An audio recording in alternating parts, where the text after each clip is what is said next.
தினம்தோறும் விளக்கேற்ற நல்ல எண்ணெய் இதயம் நல்லெண்ணெய்.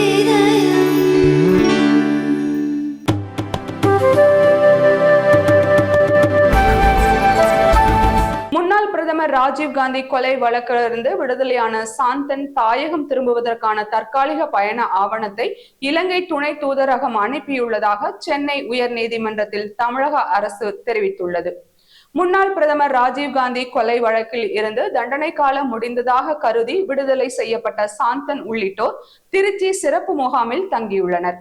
இந்த சூழலில் நோய்வாய்ப்பட்டுள்ள தனது தாயை கவனிப்பதற்காக தன்னை இலங்கைக்கு அனுப்பி வைக்க உத்தரவிடக் கோரி சாந்தன் சென்னை உயர் நீதிமன்றத்தில் மனு தாக்கல் செய்திருந்தார். இந்த வழக்கு நீதிபதிகள் சுரேஷ்குமார், குமரேஷ் பாபு ஆகியோர் அடங்கிய அமர்வில் செவ்வாய்க்கிழமை விசாரணைக்கு வந்தது. அப்போது தமிழக அரசு தரப்பில் ஆஜரான கூடுதல் குற்றவியல் வழக்கறிஞர் முனியப்பராஜ், திருச்சி சிறப்பு முகாமில் இருக்கும் சாந்தனுவுக்கு இலங்கை திரும்புவதற்கான தற்காலிக பயண ஆவணத்தை இலங்கை தூதரகம் வழங்கியுள்ளது. அந்த ஆவணங்கள் மத்திய அரசுக்கு அனுப்பி வைக்கப்பட்டுள்ளது என்று தெரிவித்தார். அப்போது வெளியுறவுத்துறை அமைச்சகம் சார்பில் ஆஜரான கூடுதல் சொலிசிட்டர் ஜெனரல் ARL சுந்தரேசன் இதுவரை தங்களுக்கு அந்த ஆவணங்கள் கிடைக்கவில்லை, எனவே தற்போது நீதிமன்றத்தில் வழங்கப்பட்ட ஆவணங்களை மத்திய அரசுக்கு அனுப்பி வைப்பதாக தெரிவித்தார்.